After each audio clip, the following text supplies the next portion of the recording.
Hi, this is Maria Mandarino, licensed acupuncturist, certified spiritual director and Enneagram practitioner, and certified Bach Flower Practitioner. Thank you for being here with me today, and I apologize for this video getting out a little bit late. I've been pretty busy trying to get the course finalized. It should be my targeted date right now is the 18th of October. As we get closer, I'll be able to say that a little more confidently. But it's just been tough. If you're not already aware, I'm chief cook and bottle washer here, doing this work with the Enneagram and spiritual direction online, as well as the Bach Flower remedies, and running an acupuncture practice that's nearly full time at this point, which was not the plan, but here we are. So yeah, it's been a long haul. So thank you for being patient with me. I do try to get these out every week, but a couple of days off this week. So I do apologize for that. And thanks for your patience. Some quick announcements in addition to the course that's going to be out this month. Pricing will be announced as we get closer to that date. If you're interested in doing spiritual direction work with me online, I do that work here in the virtual space. I also do customized Bach Flower formulas with people, and that's kind of a dialogue and a discussion. It's about, depending on what's going on with you, it's about a 1-hour conversation that we have. And then there's a specialized formula that I put together based on what comes up in that discussion. So I'm available for that work. I'm available for Enneagram typing as well. If you want to do some exploration into your Enneagram type, if you're not sure what your type is, if you've done a few online tests and they're not necessarily, you're not necessarily landing specifically on a type, which is not really uncommon with the online tests, reach out. I do that work here as well. It's an interview where I can hone in on your responses to certain questions and really get you to narrow in on your motivations for your behavior, and then we can help you get closer to what your type is. So I am available for that work. You can check out the website and schedule there, or reach out to me through the website, mariamandarino.com. And also remember to like, subscribe, comment, and share the video. Your efforts supporting this channel have been amazing, and I am very grateful for that. But keep getting the word out, keep liking the videos. It really does matter. So thank you. So today we're going to look at Enneagram Type 1 and the flower essence that corresponds to them. This is the Patterns of Truth series that I'm doing between patterns in Enneagram personalities and patterns in flower remedies that surprisingly parallel the Enneagram type, some of them anyway. So we're going to look at the ones that pertain, the flower essence that pertains to type 1 today. Type 1 being the perfectionist, the reformer, or the improver. Those are some of the names that we use for Enneagram Type 1. The focus of Enneagram Type 1 is on being good or being right. And in their higher expression, Type 1s, I think, get a bad rap in the Enneagram and among a couple of other types. But in their higher expression, they're really valued people in our lives. They're the responsible people. They're the conscientious people. They're the people that are naturals at self-control. They are principled. They are focused on goals. They are structured. They are organized. And they are highly logical and apply reason, probably better than most any type. Or just about. A couple of other types do that too, but ones are really good with logic. I've met a lot of type 1s who are engineers, so very logical people, and they're very punctual, and they're very ethical. So again, those are the higher expressions of type 1. The lower expressions are the ones that people tend to isolate, maybe, and these are the ones where type 1s can get a bad rap. They're said to be opinionated and highly critical. Usually what's going on with them is they're more critical of themselves than they are of others, but they can be and often are in their lower expression critical of others. But under it is that inner critic that's going on with them. So, you know, they just kind of spreads into the rest of their relationships and the world that they're in. So, so they can be critical people, or they can appear to be critical in their lower expression. Under that, again, this gets back to that inner critic. Their self-esteem usually suffers. So, you know, of course, when somebody's suffering from low self-esteem, they're usually not the people that are going to be lifting other people up as well. So they do suffer from low self-esteem. And when the type 1 is being critical, it's important to hold out the possibility that that's really why they're being critical of others, because they're really being equally, if not more, brutal to themselves. They're very self-judging people. They can seem judgy to other people as well, but they're definitely self-judging.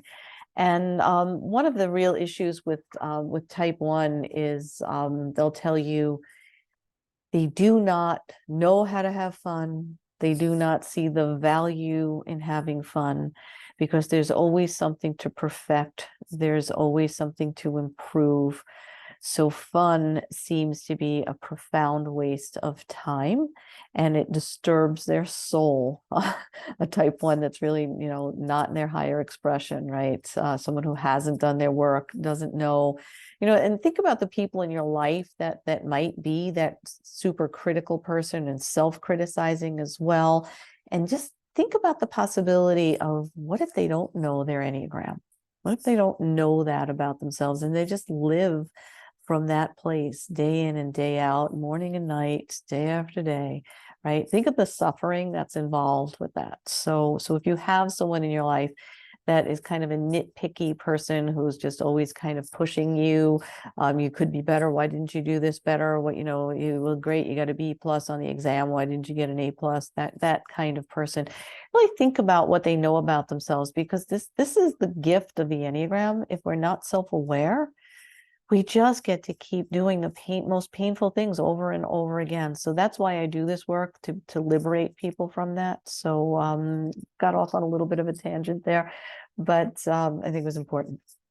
So the flower essence that type 1s who are out of balance can often benefit from is the one that I selected. It's not the only one, but the one that I selected out of the 38 that we have in the Bach Flower system is rock water. So I've discussed this in the previous videos, but if you haven't seen them, flower essences are energy medicine based on plants, specifically mostly flowers. We have one that comes from a stream. It's actually this one. But the flower remedies were discovered by a doctor named Dr. Edward Bach in England in the early 1900s. He was a surgeon, and he discovered that his patients, when they went through their course of traditional medicine or sometimes surgery, they didn't get better. They maybe got better for a short haul, but they would come back, and they would come back with a lot of the same ailments that Dr. Bach thought he had addressed. And these ailments continued to plague these patients of his. So he came to the understanding that the reason behind that is there were some emotional stressors going on with them, patterns of behavior that they would repeat. And in the repeating, their physical ailments chased them. So he found that through flowers, there are essences, by preparing, putting these flowers in water and then preparing the water that the flowers have been in. He lived in this beautiful estate in England that had all of these plants and flowers on the estate. And he found the water that after the flower was removed from, just water, there's no plant material left in it, is not herbs that are ground up in this water, just the water that the flower had energized in the sun. That water then had an energetic property to it that when taken in, changed the person, harmonized the person's behavior. And then they could heal. This is what Dr. Bach noticed. So I came to this work about 21 years ago and certified in it because I thought it was quite amazing. And a teacher of mine, when I was in massage school, that's where I began this journey as a massage therapist. She would talk about her cat that she had given a remedy called mimulus to. It's for being afraid of something that you can identify, fear of something that you could point to and identify. And the cat was very shy and timid around people, very anxious around people. And she started to put mimulus in the cat's water. And I was sitting in class listening to her talk about these flower remedies, and I was the biggest cynic walking back then. And I thought, yeah, sure, you're going to put like this water that, came from flowers, and you're going to like change everybody's like, well, here's the thing. Cause I was thinking, well, that just has to be a placebo. Cause I came from Western medicine originally. I worked in maternal fetal medicine and research in that area. And I'm thinking, well, that's just, there's got to be, some kind of placebo effect to this, until she started talking about a cat. Because there's no placebo effect with animals, right? They don't know that we put something in their water that's supposed to change their behavior. But her cat, who was timid and avoided people, and if people came over, the cat would stay under the bed and wouldn't come out. After taking in mimulus, the cat became a little more adventurous and a little less fearful, and started to come out from under the bed and started to come out from the room, come a little closer, and eventually just became socialized with people. It wasn't a big deal. The cat wasn't afraid anymore. So again, this is not a placebo, right? When you can see it at work in an animal. So that was where I was sitting in the back of the room, and my whole experience just opened up in that moment. And I thought, wow, okay, there's got to be something to this. So we have 38 of these remedies in the Bach system. There are other systems. And I also make some of my own remedies. So I don't just work with the Bach system, but that's primarily what I do. So back to Enneagram 1 and rock water. So that particular remedy, rock water, is for people who are inflexible.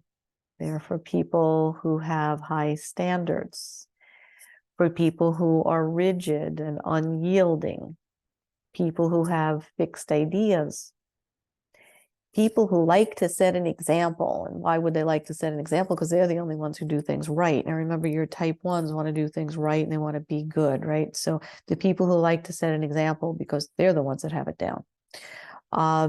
People who seek out self-perfection, people who are overly conscientious, and people who are self-critical. Does that sound a little bit, well, an awful lot like our type 1s when they're out of harmony, right? So, so the Enneagram gives us this way to work around our behavior, right? Because when we become aware of it, we can work with it. So that's a huge benefit of the Enneagram, a life-giving effect of the Enneagram, really. And then we have these flower miracles, like, that's how I think of them, these essences that come from flowers, and this one that comes from a stream, that can balance and tweak those lower shadow type behaviors in our Enneagram. So while these two systems are entirely different, I don't even know that Dr. Bach knew what the Enneagram was.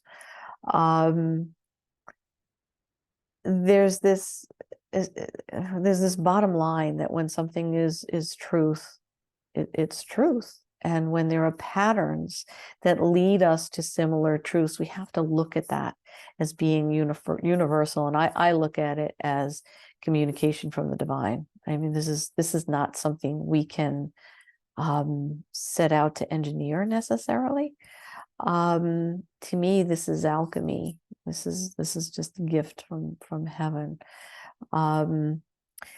So the powerful potential when somebody in that out of balance state, that what we call rock water state in the flower remedies, and what we would call type 1 that's out of balance, when we offer rock water, the positive effects of that is the person that can still hold their high ideals. So the flowers will never take you, they will never take away who you are.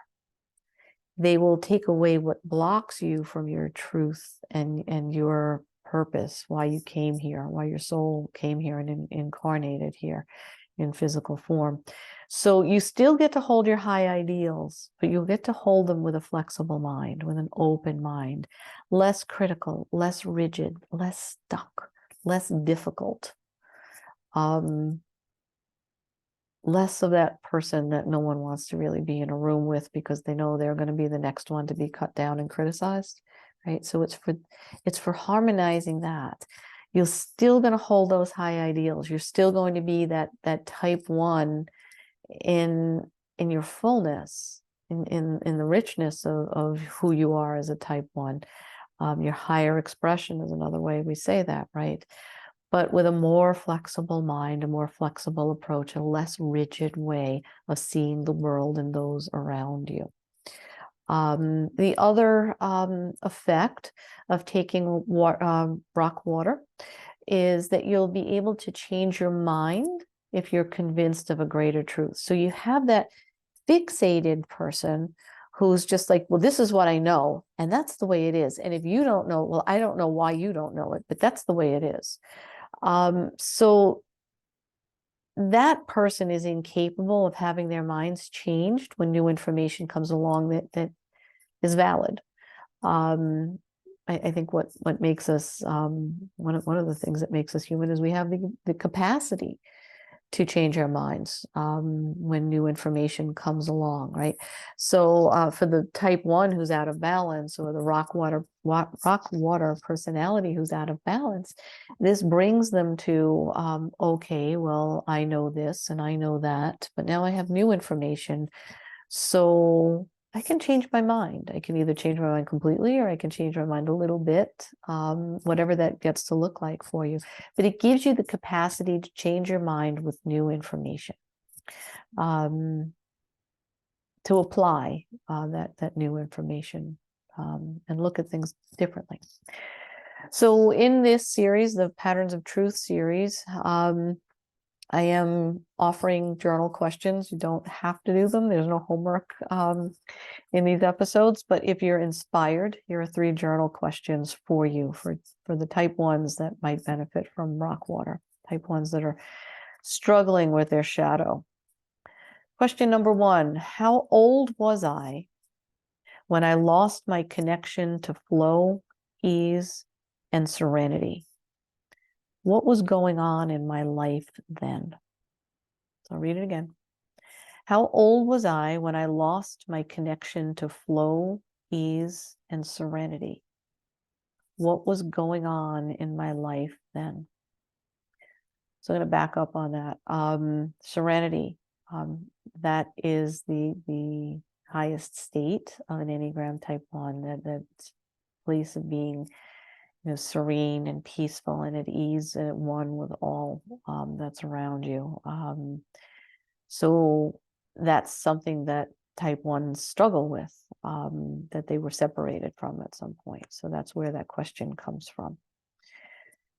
Question number 2, what's the worst thing that would happen if I were wrong? Question number 2, what's the worst thing that would happen if I were wrong? Question number 3 is simple, but not too simple to answer sometimes. Question number 3 is, what if it could be easy? Okay, what if it could be easy?